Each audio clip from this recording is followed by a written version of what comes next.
सर्व नगरसेवक सर्व पदाधिकारी आता 15 दिवस मुक्कामाला इथंच आहे.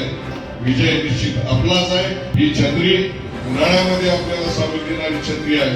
पावसाळ्यामध्ये आपल्याला अंगावर पाणी गळत असेल तर त्याच्यापासून संरक्षण करणारी ही छत्री आहे. आदरणीय आपले विश्वासक चेहरा मीनाताई गजानन पाटील यांच्या वतीनं नामदार हेमंतजी पाटील साहेब, त्यासोबतच माननीय आमदार बाबुरावजी पाटील कदम कोळीकर साहेब आपल्याला या ठिकाणी सर्वांच्या जोरदार टाळ्या गजरामध्ये आपण सर्व मंडळांचं स्वागत करूया. आणि यानंतर ज्यांनी हरगाव इथं नगराध्यक्ष पद आपला आणला ते सन्माननीय सर्वांचे नेते आदरणीय बाबुरावजी पाटील कदम कोळीकर साहेब यांना विनंती करतो की आपण या विकासाच्या अनुषंगानं सांगलीकरांना संबोधित करावं. मंदिरात जाऊन दर्शन घेऊन नारळ वाढविण्याचा कार्यक्रम नुकताच पार पडला. त्याचबरोबर प्रभाग क्रमांक 3-4 या शिवसेना पुरस्कार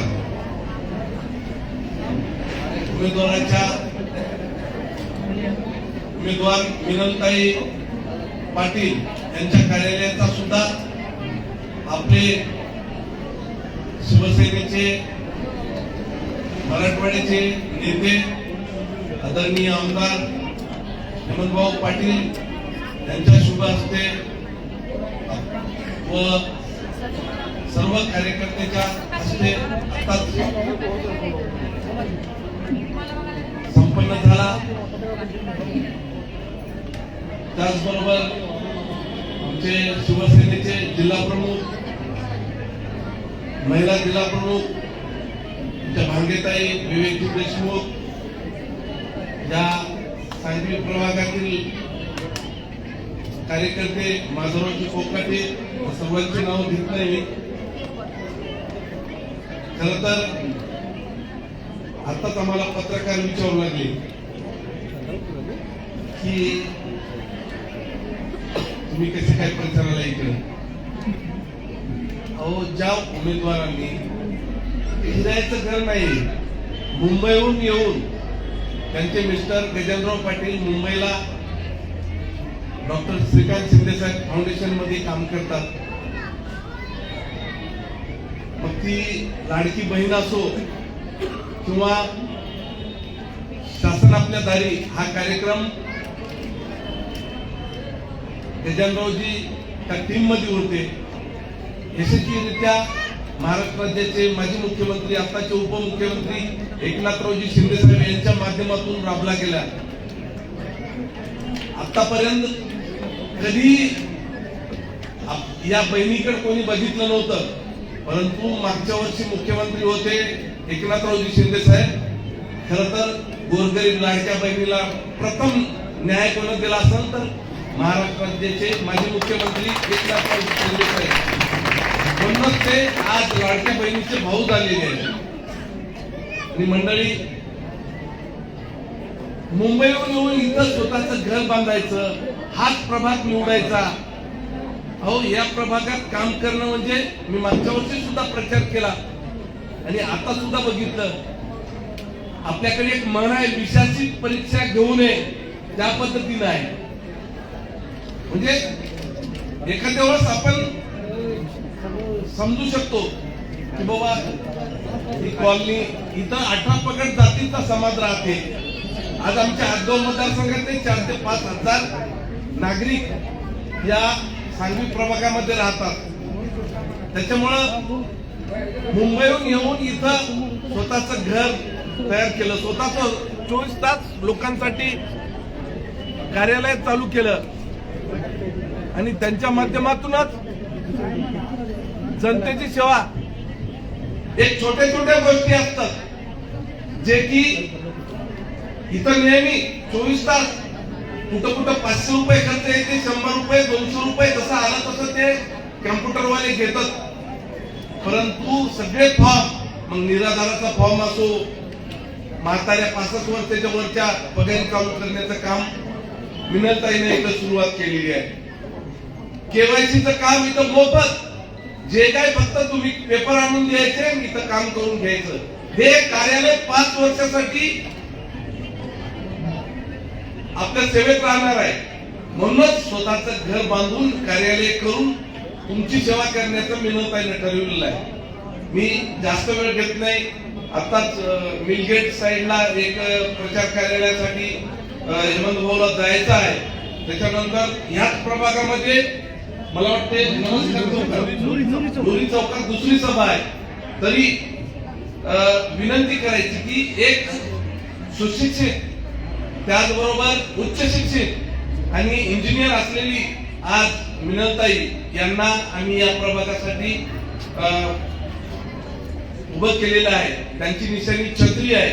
सर्वांनी तुमच्या हक्कासाठी तुमच्या हितासाठी एक वेळ सहकार्य करावे. आणि यांनी आल्यापासून एवढा सूक्ष्म अभ्यास केला. मी यांचे बुकलेट चाळले. आतापर्यंत त्यांनी त्यांच्या भाषणात सांगितलं की आतापर्यंत 5 फेऱ्या झाल्या. मी सुद्धा एका दिवशी ऑफिस मध्ये बसल्याच्या नंतर आम्ही सुद्धा सरपंचापासून पंचायत समिती सदस्य, जिल्हा परिषद, सोसायटीचा चेअरमन, आमदारापर्यंत पोहोचलो. परंतु मिनलताई एवढा आम्ही सूक्ष्म अभ्यास केलेला नाही. तुम्हाला सांगतो सुरुवातीला किती एका गल्ल्यामुळे किती आता एवढंच नाही तर किती पोल आहेत, किती पोलवरची लाईट बंद जातं, कुठं नाल्याचं पाणी तुंबलं, यांचा डेटा, यांचं पूर्ण माहिती, या प्रभागाची माहिती यांच्याकडे आहे. असं मला तर वाटते या नांदेड वाघाळा महापालिकेमध्ये एवढा अभ्यास केलेले कोणी एकही उमेदवार असू शकत नाही. तेवढा अभ्यास केला आणि काही नसल्यावर त्यांनी निधी सुद्धा आणण्याचा प्रयत्न केला. आणि त्यांची होप आहे की या लोकांना न्याय द्यायचा, यांच्यासाठी काहीतरी करायचं.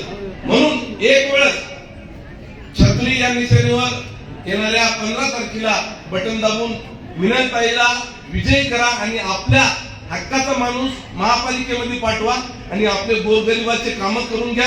एवढंच या प्रसंगी सांगतो. धन्यवाद. जय हिंद, जय महाराष्ट्र. धन्यवाद. या ठिकाणी आमदार साहेबांनी सांगितलं विकासाची ब्लूप्रिंट कशी असावी असं त्यांनी या ठिकाणी व्यक्त केलं. यानंतर माननीय आमदार हेमंतजी पाटील साहेब. मराठी मनाचा मार्मिद्दू छत्रपती शिवाजी महाराज, घटनेचे शिल्पकार परमपूज्य बोधिसत्व डॉक्टर बाबासाहेब आंबेडकर, साहित्यरत्न अण्णाभाऊ साठे, या हिंदुस्थानात जन्माला आलेल्या सर्व थोर महापुरुषांना विनम्र अभिवादन करतो. व्यासपीठावर खास करून आमच्या मिनलताईच्या प्रचारावर खामगाव इथून आलेले 24/7 त्या बहिणी आणि भावांनो, सर्वप्रथम मिनलताई आपली आम्ही क्षमा मागतो. गेल्या अनेक वर्षापासून गजानन पाटील हे शिवसेना पक्षाचं काम करतात. माननीय एकनाथ शिंदे साहेब हे सर्वसामान्यातून आलेलं नेतृत्व आहे. आणि शिंदे साहेबांचं जे काही स्वप्न होतं, समोर आमच्या लाडक्या बहिणी बसलेल्या आहेत, की प्रत्येकाच्या घरामध्ये शासनाच्या वतीनं आमच्या या महिला सक्षम करण्यासाठी काहीतरी केलं पाहिजे. आणि 1,500 रुपये त्या निमित्तानं लाडकी बहीण या योजनेनं शिंदे साहेबांनी घराघरामध्ये पाठवले. त्याचबरोबर आपल्याला शासकीय कागदपत्र जर पाहिजे असतील तर जिल्हाधिकारी कार्यालय असेल किंवा इतर कार्यालयामध्ये अनेक लोकांना खेटे उपक्रम राबवत असताना गजानन पाटील यांची भूमिका अतिशय महत्वाची होती. त्यांनी पक्षासाठी आणि सर्वसामान्यांसाठी काम केलं. माझी आपल्याला सर्वांना विनंती की आपण कुठलीही जात पात धर्मपंथ न बघता लोकशाही मजबूत करण्यासाठी, जी मुलगी आज एमटेक शिकलेली आहे, इंजिनिअरिंग झालेली, आपण अनेकांना वेगवेगळ्या लोकांना निवडून दिलं, वयोवृद्ध माणसांना निवडून दिलं, त्यांच्याबद्दल माझ्या मनात सन्मानच आहे. परंतु तिथं गेल्यानंतर तुमचे प्रश्न मांडू शकले पाहिजे, तुमचे प्रश्न तिथं बोलू शकले पाहिजे, असा उमेदवार जर आपण पाठवला तर निश्चित या प्रभागाचा चेहरा मोहरा बदलल्याशिवाय राहणार नाही. अनेक लोकांच्या मनामध्ये प्रश्न पडले असतील, हेमंत पाटील असतील, बाबुरावजी असतील, गेल्या 39-40 वर्षापासून शिवसेनेचं काम करतात आणि मिनलताई तुमचं काम करत आहोत म्हणजे शिवसेनेचंच आम्ही काम करत आहोत, तुम्ही काही वेगळे नाही. तांत्रिक दृष्ट्या त्याचा उल्लेख जरी झाला तरी ते आपल्याच नांदेड जिल्ह्याचे भूमिपुत्र आहेत. कामाच्या निमित्तानं काही काळ या वेगवेगळ्या योजनांच्या निमित्तानं ते मुंबई अनेक ठिकाणी फुटपाथ खालतीवरती निमित्तानं त्यावेळेस 2 कोटी रुपये त्या वॉकिंग ट्रॅकचे उचलण्यात आले. एकाच कामासाठी 3-3दा 4-4दा पैसे 2008 ला चांगला कॉन्क्रीट रोड झालेला, आता त्याच्यावरती व्हाईट टॉपिंग करण्यात आले. मुख्य रस्त्यावर टिबल व्हीआयपी रोडवर कामं करतात आणि सर्वसामान्य माणसं राहतात, तिथे कुठल्याही प्रकारचे रस्ते नाही. त्यामुळं सामाजिक प्रश्नांची ज्यांना जाणीव आहे, काय केलं पाहिजे, कसं केलं पाहिजे याची जाणीव आहे, मंत्रालयातून पैसे कसे आणले पाहिजे याची जाणीव गजानन पाटलाला आहे. अशी जर चांगली माणसं आपण निवडून दिले तर निश्चित आपल्या वारंवार प्रभागामध्ये भेटायसाठी येणारच आहोत. ताई, आपण मागच्या वर्षभराच्या काळामध्ये सर्व नागरिकांना भेटी दिलेल्या आहेत आणि निश्चित लोकांची पसंती म्हणून तुम्हाला लोकांनी निवडलेलं आहे आणि बाबूरावजींनी आम्ही पाठिंबा दिलेला आहे. निश्चित तुम्ही सुद्धा शिवसेनेच्या आमच्या उमेदवार आहात. तांत्रिक दृष्ट्या जरी निशाणी बदलली असली तरी ही जी छत्री यांची निशाणी आहे, ही छत्री उन्हाळ्यामध्ये आपल्याला सावली देणारी छत्री आहे. पावसाळ्यामध्ये आपल्याला अंगावर पाणी मिळत असेल तर त्याच्यापासून संरक्षण करणारी ही छत्री आहे. या छत्रीच्या सावलीला आपल्याला, या माऊलीला निवडून द्यायचंय. निश्चित आपण त्यांना जर निवडून दिलं तर 5 वर्षामध्ये या प्रभागाचा चेहरा मोहरा बदलल्याशिवाय राहणार नाही असा आत्मविश्वास आम्हाला आहे. आपण ताई मागे मागणी केली होती, आपल्या बौद्ध स्मशानभूमीसाठी इतर जागा नाही आणि तिथलं जे आहे की इन्फ्रास्ट्रक्चर आहे, छोट्या छोट्या गोष्टी जे आपल्याला तिथं शेड पाहिजे होतं, बसायला बेंचेस पाहिजे होते, ताबडतोब मी त्यावेळेस 10 लाख रुपये दिले होते. ते काम काही अजून मला सुरू झालं नाही, तांत्रिकदृष्ट्या ते काम आचारसंहितेमुळे थांबलेलं आहे. परंतु निश्चित आचारसंहिता झाल्यानंतर हे कामाला लवकरात लवकर सुरू होईल. आपण सर्वांना विनंती आहे की आमचे मगरे साहेबांनी सगळे विकुदेशाही ही सगळी मंडळी इथं आलेली आहे. हातगाव तालुक्यातले जवळपास 4,500 ते 5,000 मतदार इथं आहेत आणि बाबूरावजी कदम एकदा तळ ठोकून बसले की ते सोडत नाहीत, आपल्याला माहित आहे.